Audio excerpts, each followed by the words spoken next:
Hello everyone, welcome to the Street Crime UK YouTube channel. Thank you for joining us.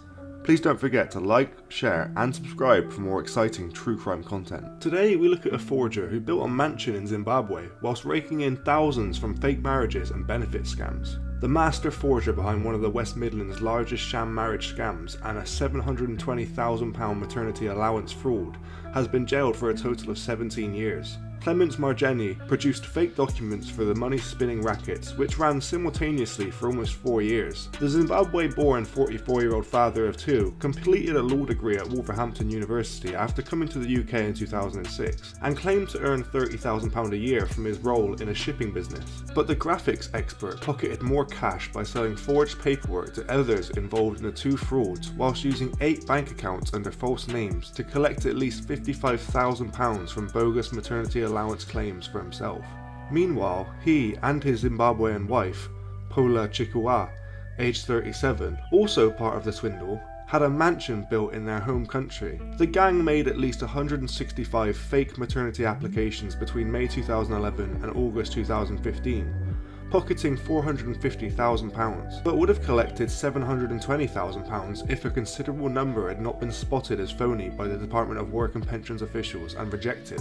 Henry Basra, the alleged brains behind the operation, was interviewed by investigators, but fled the country before he could be arrested, and he is now thought to be in Malawi. Hundreds of bogus documents involving both the swindle and the sham marriage racket were found on a computer discovered at the home of Mr. Marijeni in Western Road, Bilston. But the maternity allowance conspiracy was still under investigation when the other case went to trial. Mr. Marijeni was a key player in the bogus marriage fraud, creating fake histories in a bid to help at least 45 West Africans to stay in the country illegally through bogus weddings. Czech and Slovakian people allegedly working and living in the UK were paid to tie the knot. He was jailed for 10 years when convicted of the fraud following a trial in October 2016, and now a further 7 years has been added to the term after he was found guilty of being at the heart of the maternity allowance racket. Mr. Harpreet Sandhu, prosecuting, said he was more than just a facilitator of criminal activity, he was directly engaging with it. Personal details of almost 30 people working with one of the gang were used on fake benefit claims, which were laundered through the bank accounts of others, among the dozen people convicted of involvement in the fraud. Bogus application forms were submitted with a forged maternity certificate, confirming either a pregnancy or birth, apparently signed by a member of a GP practice with an official stamp meant to prove the document's authenticity. This included the personal identification number of the alleged signatory who knew nothing about it.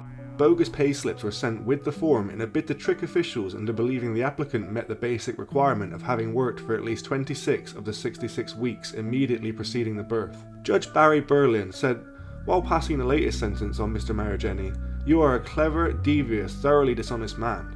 This was a well-organised and ruthless fraud against the public purse, and you were one of the prime movers." The defendant's wife, Ms. Chikua, was jailed for 3 years after using the name of a cousin to set up 2 bank accounts into which money from the scam was paid out, but made the mistake of settling her own rent with some of the cash. The judge told her, "You built a house in Zimbabwe, and I am quite satisfied that that was the motivation for your involvement.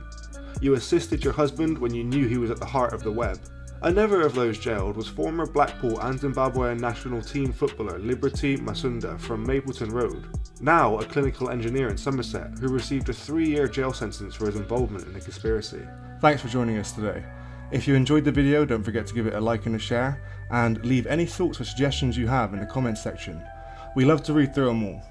And if you're new but enjoy UK true crime content, then subscribe to see when our newest video releases. And as always, stay safe.